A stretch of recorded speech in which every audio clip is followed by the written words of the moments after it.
Merci d'avoir accepté d'être les figurants pour le spectacle de mercredi soir. On n'a qu'une heure pour faire le tour du théâtre et aussi pour que vous rencontriez l'équipe et puis pour travailler aussi votre scène. Vous êtes motivés? Oui. Super. Une visite? Oui. Oh super, je peux venir avec vous, je connais le théâtre comme ma poche. Non, ça va pas être possible parce que c'est une visite qui n'est pas pour les gens qui sont morts. Voilà, c'est du spectacle vivant, donc c'est pour les gens bel et bien vivants. Le concept du silence. Merci. On a plein de superstitions comme ça dans notre métier. Par exemple, on ne dit jamais ce mot. Ça nous vient des marins. Ils utilisaient justement les pouvoirs hisser les décors dans les hauteurs et puis ils n'avaient pas le vertige, n'est-ce pas? Changement de programme, vous pouvez venir avec nous, mais à une condition. Oh super, merci Eugène, c'est le plus beau jour de ma part. Voilà, super.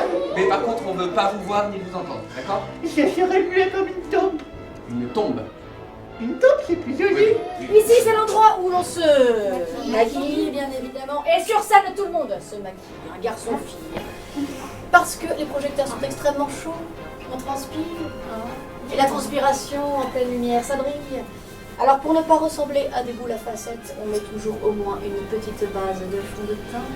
Et pourquoi pas un petit trait noir sous le regard. Hein. Un acteur sans son regard, c'est pas vraiment un acteur, n'est-ce pas? Donc la fureur de Phèdre, le titre de notre spectacle demain soir. Donc la fureur, la colère, et Phèdre, vous connaissez?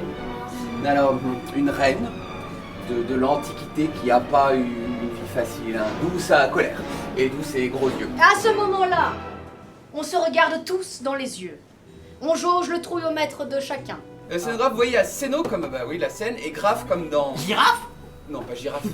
Agrafe? Non, pas graphe non plus. Dessine. Orthographe. Voilà, dessiner, graphe, grapho, c'est écrire en grec. Donc le scénographe dessine l'espace de la scène. Une vraie dream team hein, pour aller sur la scène. Donc lorsque vous serez prêts, vous inspirerez un grand coup tous ensemble et vous lancerez un grand A vers le centre, énergique 3, 4. Il y a aussi le souffleur. Le chou-fleur, c'est un légume, ça, c'est pas un métier. Non, le souffleur, Ah, bah le oui. souffleur, pardon. C'était mon métier à moi avant de mourir il y a plus de 200 ans. J'étais caché dans un petit trou à l'avant-scène. D'accord. Le public ne me voyait pas. Et quand un comédien avait un trou de mémoire, je lui soufflais le texte. Oui, alors par contre, Sylvestre, je suis désolé, hein, c'est un métier qui n'existe plus du tout. Il n'y a plus de souffleurs de nos jours. Bah, comment vous faites quand vous avez un trou de mémoire? Ok, on ne panique pas. Pas qu'on le voit.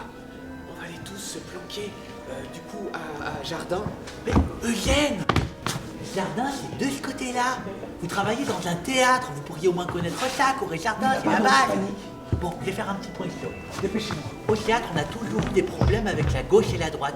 Par exemple, quand un metteur en scène dit à un acteur d'aller à droite, on ne sait pas si c'est à sa droite ou si c'est à la droite du metteur en scène. Bref, tout le monde s'y perd et tout le monde a le tournis. Donc, on a inventé un système. De ce côté-là, c'est tout le temps jardin, et de ce côté-là, c'est tout le temps cour. À l'époque, le roi allait au théâtre à Paris, au palais des Tuileries. Et de ce côté-là, c'était le jardin des Tuileries. Et de ce côté-là, c'était la cour du Louvre. Voilà, un brigadier pour les 3 coups pour annoncer le début du spectacle, comme ça. Tout simplement. Ah, cruel, tu m'as trop entendu. Attendez, c'est pas le début, juste c'est Sylvestre qui fait Soyez n'importe clair quoi. dans les tops. Hein. Oui, on vous donne le top. Alors là, je vais voir des démarches un peu plus terriennes. Hein. J'aimerais que le centre de gravité soit vers le bas. On a du sable plein les coturnes. On n'en peut plus de cette chaleur, de ces rayons qui transpercent de droite et de gauche. Parfait, parfait. Et alors, dans cette chaleur et dans cette longueur, on va se placer dans nos ronds de lumière. On a extrêmement chaud. On regarde les spectateurs. Vous êtes même pas un vrai fantôme. Ah non, vous n'êtes pas un vrai fantôme. Vous passez pas à travers les murs, hein? Vous faites peur à personne et vous savez même pas voler. Bien sûr que si, mon bon Ah, vous monsieur. savez voler? Bien sûr. Eh ben, montrez-nous. Ah, cruel! Tu m'as trop entendu. Je t'en ai dit assez pour te tirer d'erreur. Eh bien, connais donc Phèdre. Et toute sa fureur!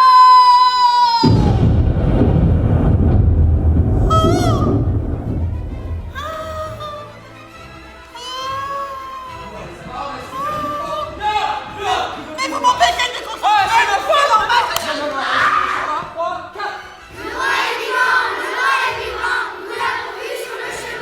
Aïe, non mais ça va là, c'est bon, c'est la goutte, c'est la cerise. Mais que dis-je, mais c'est le bonbon. Mais pauvre théâtre. Mais qu'es-tu devenu? Osez interrompre les lamentations de Phèdre, acte 2, scène 5.